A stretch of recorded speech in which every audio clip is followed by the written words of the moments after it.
آج سب سے بڑا اعلامیہ کیا ہے کہ دنیاوی تعلیم کے ساتھ ساتھ ہمارے بچے دین اور اسلام سے ہاتھ دھو رہے ہیں۔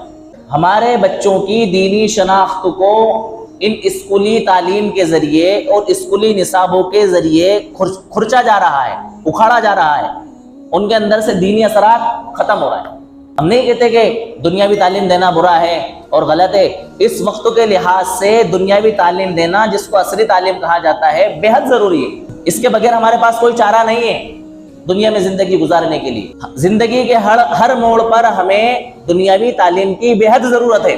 یہ ہمارا فرض منصبی ہے کہ ہم اپنے بچوں کو دنیاوی تعلیم دلائیں، لیکن کس انداز سے دلائیں، کیسے دلائیں، کہاں دلائیں، اس کے اوپر بھی ہمیں غور و فکر کرنے کی ضرورت ہے۔ ہوتا کیا ہے کہ ہم صرف یہ سوچتے ہوئے کہ فلاں اسکول کا تعلیمی معیار بہت اسٹینڈرڈ ہے اور ہمارا بھی مالی اسٹینڈرڈ بہت اچھے لیول کا ہوتا ہے، تو ہم کانوینٹ اسکولوں کے اندر، ایسے اسکولوں کے اندر جن کو عیسائی مشینریاں چلاتی ہیں، جن کو عیسائی تنظیمیں چلاتی ہیں، اپنے بچوں کو ان اسکولوں کے حوالے کر دیتے ہیں۔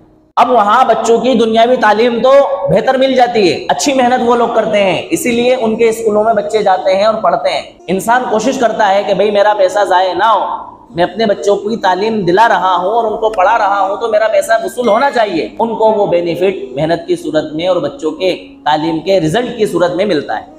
لیکن دوسرا نقصان بچوں کا کیا ہوتا ہے کہ شروع ہی سے بچوں کو ذہنی طور پر دین اسلام کے بارے میں ایسی باتیں بتائی جاتی ہیں کہ بچہ دین اسلام سے متنفر ہونا شروع ہو جاتا ہے۔ ایسے پارٹ پڑھائے جاتے ہیں، ایسے اسباق پڑھائے جاتے ہیں، ایسی باتیں بتلائی جاتی ہیں اور گھسے پٹے اعتراضات مذہب اسلام کو لے کر کے ان بچوں کے ذہن و دماغ کے اندر بٹھائے جاتے ہیں، جس سے بچہ مذہب اسلام کے بارے میں شک و شبہات میں مبتلا ہونا شروع ہو جاتا ہے۔ اس کی ہم سب کو مل کر کے فکر کرنے کی ضرورت ہے۔ جن کو اللہ تعالیٰ نے اچھا نوازا ہے، اسکول چلتے ہیں، اثر و رسوخ ان کا شہروں کے اندر ہوتا ہے، ان کی یہ ذمہ داری بنتی ہے کہ وہ اپنے اسکولوں میں اسلامی نصاب اور اسلامی تعلیم کا آغاز کریں۔ جہاں وہ دنیاوی تعلیم دے رہے ہیں، دنیاوی تعلیم کے ساتھ ساتھ دینی ماحول اور دینی تعلیم بھی اپنے اسکولوں میں کیا کریں، شامل کریں۔ تو ہم اپنے بچوں کو دینی بے راروی سے اور دین اسلام سے ہاتھ دھونے سے بچا سکتے ہیں، ورنہ آنے والا دور اور یہ جو موجودہ تعلیم ہمارے زمانے میں چل رہی ہے، اس تعلیم کو حاصل کر کے آنے والی نسلیں ہماری بددین بن جائیں گی۔ ہم ان کو دینداری پر قائم نہیں رکھ سکتے۔ ہمارا اپنا تقویٰ، ہماری اپنی دینداری، ہمارا اپنا دعوت و تبلیغ کے اندر لگنا، ہمارا اپنا مولوی اور حافظ ہونا، ہمارا اپنا دیندار ہونا ہمارے بچوں کو بددینی سے نہیں بچا پائے گا۔ بچوں کی جو عمر ہوتی ہے نا، چھوٹی سی عمر، یہی عمر بچوں کے دل و دماغ کے اندر دینی بنیادیں بٹھانے کے لیے اہم عمر ہوتی ہے۔